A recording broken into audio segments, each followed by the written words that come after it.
Hello Pixies, welcome back to a brand spanking new video, and today, as promised, we're going to be talking about the Warframes I would use for Sister of Parvos spawning in the Granum Void.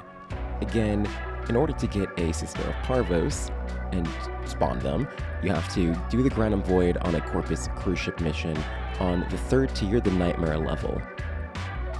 Now, like with liches, your Warframe choice will determine the element of your tenant weapon. So, today's video is just going to be a list of some of the Warframes. Here's an entire list, and the highlighted ones are the ones that I recommend you use, though I'm not going to go through every single one of these. I'm just going to focus on one from each category that I think really works. Though, if you would like to have specific videos on some of the ones I don't go over, let me know in the comments down below, and I can certainly add it to the list. So, if you look through each of these Warframes that are highlighted, you'll notice that there's one thing, or a couple things, that every single one of these Warframes have in common. One is a AoE ability. Two is an AoE ability that will either multiply damage, or has a high enough damage on its own to scale for the Granum Void. These are two of the most important aspects when using a Warframe for Granum Void. You need to cover a wide area, and you need to be able to deal consistent, high damage to kill them before your time runs out. So, for impact, I've highlighted both Gauss and Zephyr, though Gauss is the one that we're going to be focusing on. For heat, I've highlighted Ember, Protea, and Vauban. I've used Ember for most of my farms, but Vauban is also very solid. For the purposes of this video, we're going to be focusing on Ember. For cold, I have just highlighted Revenant because he's frankly the best frame in my opinion for Granum Void in general, and he makes it super easy because he does all the work for you and does it very quickly. I have another video titled Granum Void Made Easy, which I will link in the description below and also link in the little box thingy above us, I don't know where, that you can click, and definitely check that one out. I really do recommend it. It's who I use for helping friends with Granum Void in general, and if I was just farming for Protea or any of the other parts from Granum Void, he's who I'd be using. Much better than Mesa.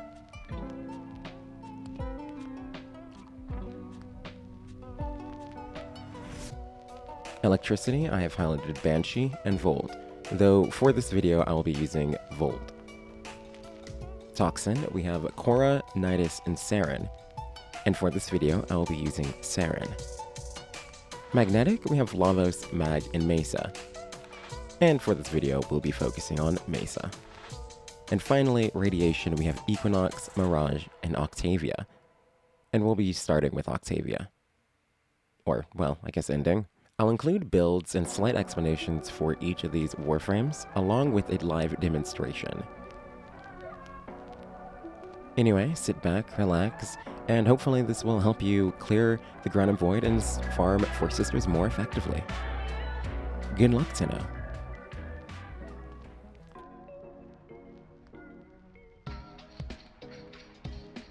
So, first on our list is Gauss for impact.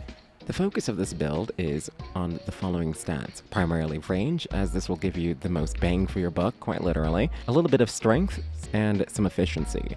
I wanted to avoid using as many energy pads as possible, trying to make this build as early game accessible as possible, but as you'll see in the footage, I still ended up using a few. Now, you should still be able to clear the bare minimum with or without energy pads, but full disclosure, I did use some. The focus is on the third ability, Thermal Sunder, and we spam it with Redline.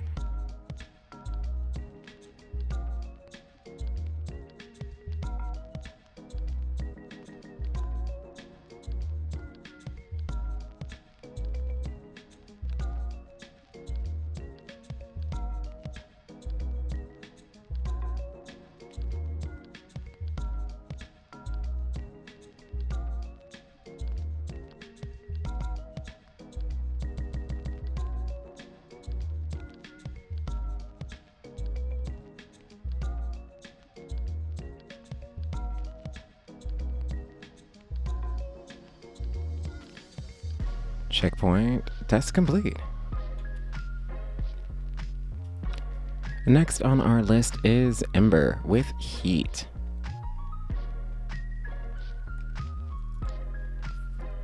So again, this build focuses on a combination of range, strength, and efficiency. We're also going to take advantage of the exothermic mod that will drop energy orbs on a percentile basis while using our 4th ability. If you don't have this mod, it's not the end of the world. I've done plenty of runs without exothermic. Just instead throw in something like primed flow, and you should be okay. Note that this particular loadout is very focused on spamming the 4th ability while also using your 3rd ability when it suits. If you do care about Helminth, I also throw in Breach Surge on my personal build, and the combination of all 3 of these things makes for a very easy to full clear build.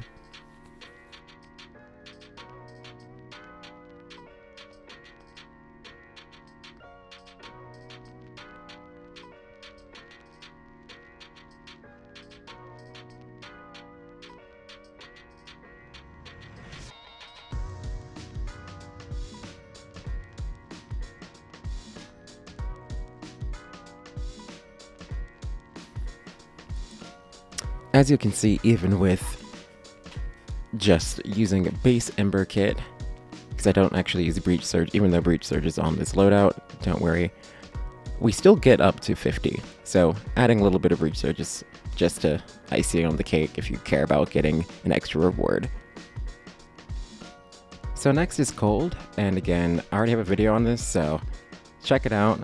Random mode made easy, featuring Revenant. It's who I recommend for in general random void farm and for the cold element. So, moving on. So, next on our list is Volt for the electric element. Again, the build is fairly straightforward. All we're doing is utilizing our range with our damage and a little bit of duration to make that effect persist and make our ticks go for a little bit longer. Also, clearing a little bit more with our weapon of choice, which in this case is the Envoy. Other than that, I'm utilizing our passive, running around, charging it up as much as possible, and then pressing our 4. Next on our list is Saryn for Toxin. This one's pretty straightforward. A lot of damage, a lot of ability strength, and range. For this particular loadout, we're going to be using our 1 and spamming our 4th ability as much as we can. Then between all of our procs taking via our 1st and 4th ability, we're also using our weapon of choice to also spread some of that damage and, of course, get some kills. For magnetic, we're going to be using Mesa. Honestly, I don't really know what to say for this. It's a fairly straightforward Mesa build. If you have a Mesa and you've been using her for anything, then you probably have a build that's fine. I'll show you mine.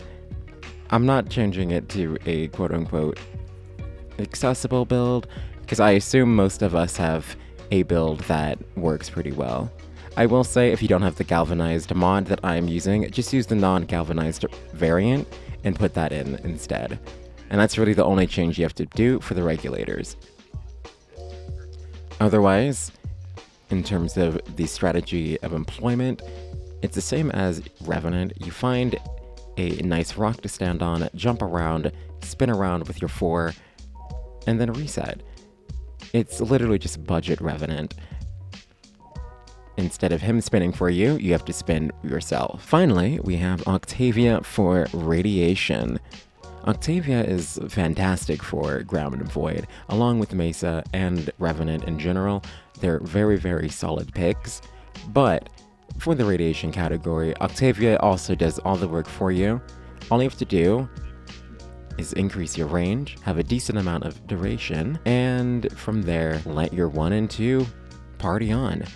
You're going to want to set your 4th ability first, and then cast your 1 and your 2. Keep an eye on your cooldowns, as when your 1 and 2 go off, your damage will stop. But resetting them in your 4th field will not only increase the range of your 1st and 2nd ability, but also their damage. And, of course, the 1 and 2 will be able to continue making music and taking lives. Anyway, I hope this video helped everyone, and again, if you enjoyed, be sure to drop a follow, leave a thumbs up, and hang out with us on Twitch. Check the description for all the social links for Instagram, Twitter, and of course our personal Discord if you'd like to hang out with us, play some Warframe, have some discussions, play some Smite, whatever else. And I'll see you all real soon. Bye!